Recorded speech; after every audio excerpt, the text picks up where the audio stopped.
This is a community that used to be a village. Hi, I'm Aaron Ambroso. I'm the co-director and co-founder of the Houston Climate Justice Museum. We're here at the Rice Solar Studios, where the museum has put together an exhibit on creosote. There's 3 rooms, each one looking at a different aspect of creosote's history. One of the approaches that we took to this project was by trying to unpack creosote in all of its historical and connected layers. How is creosote in the world, and how is the world in creosote? How can we think about creosote as a substance with lots of layered histories? How do we make contamination unthinkable?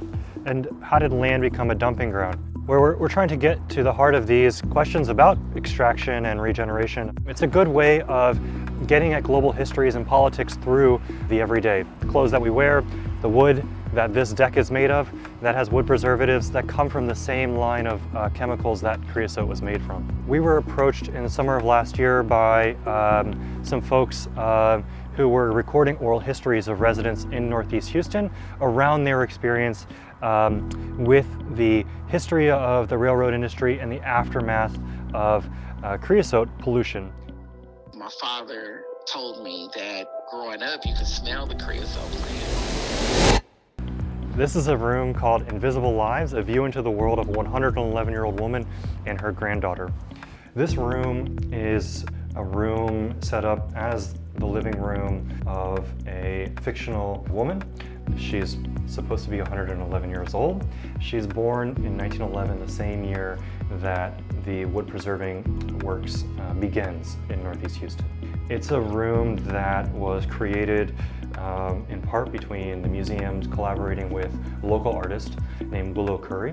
Willow and people living in Cashmere Gardens and Fifth Wards are grappling with the ruins of the wood preserving industry, the pollution that it's caused, but ruins as also this more general figure, meaning living within the ruins of modernist or capitalist promises. Now that was just a part of living our life. You didn't think anything else about it. You just knew that you smelled it. You could always smell it. This room is called Planthropocene, which is a play on the term Anthropocene. Instead of a historical designation, Planthropocene is about an imaginary future where people and plants get together to make more livable worlds. This came out of really thinking about livability within the wake of damaged land and damaged people that Union Pacific and the railroad industry has left behind. As part of this, we met a gentleman named Danny Rousseau. Danny is an artist and a gardener and has a really prolific garden just a few blocks from the old wood preserving works. Here we can see a painting of Morning Glories by Danny, and then on the opposite wall, photos from one of Danny's gardens and descriptions that he gave us that talk about gardens as relationship building and his own philosophy of nature. What is growing where has a lot to do with regeneration and livability within damaged land. It's important to remember that it was in 2019 that activists, Cashmere Gardens and Fifth Ward activists and community organizers got together to raise the alarm bells about this. They were the ones that brought this issue, along with Sheila Jackson-Lee, brought this issue to attention, that got the Houston Health Department to do studies, that got the city on board.